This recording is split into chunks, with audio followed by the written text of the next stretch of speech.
All right, so you can see what I did before. I applied the same idea of the period. I took my original period divided by a half. I did the same thing with my asymptotes. I took the original asymptotes, which of course are x equals. Now I'm violating my own rule of not writing equations. X equals. And I divided by the b value, which was a half. Dividing by half, of course, multiplying by 2. So x equals odd pi values is what I ended up with. And I did that because I didn't want to rewrite my 2k plus 1 because there just wasn't enough space. So odd pi values, pi, negative 3 pi, positive 3 pi. That's going to be my intervals. And notice the difference between negative pi and pi is my period of 2 pi. The whole graph has been shifted up 1 and then stretched by 3. So from my middle point, I'm going to go up 3 and down 3 to the next point. So hopefully your graph looks something like mine. Maybe your curves are better. This one looks okay. All right, so now we're going to look at sketching this one. So this one, we have no vertical stretch. We have a vertical shift of 1. So we're going up 1. My period is going to be 2 pi. Normal period of tan is pi. And my asymptotes are going to be normal because I have no b value. So x equals odd pi, 2k plus 1 pi. So that's like really saying odd pi over 2.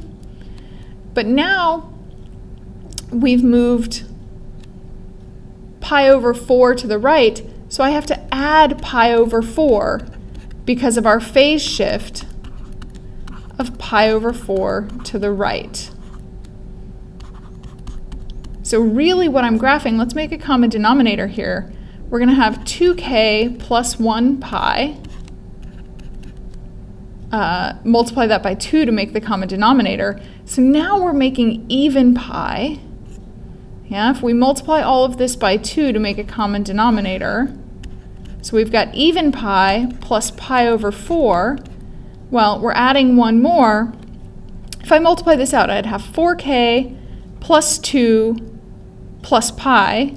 So 4k plus 3 pi is what I would end up with. So 4k plus 3 pi. Well, that's still going to be an odd. Multiplying it by 4 makes it even.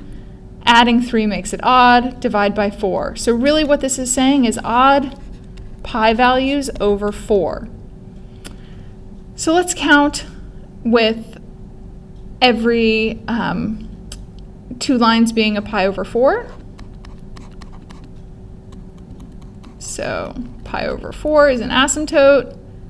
2 pi over 4, 3 pi over 4 is an asymptote.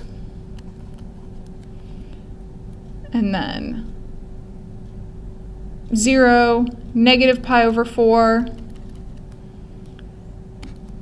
negative 2 pi over 4, negative 3 pi over 4 is another asymptote. We've shifted up 1, so at my middle points I'm going to go 1, but there's no stretch, so over 1, down 1, start at 1, over, under, start at 1, over, under, etc.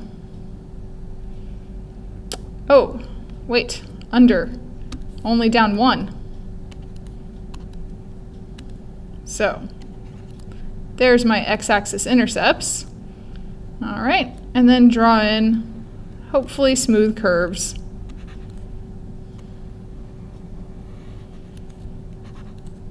So for this one, I don't worry about moving the y-axis, I worry about drawing my asymptotes.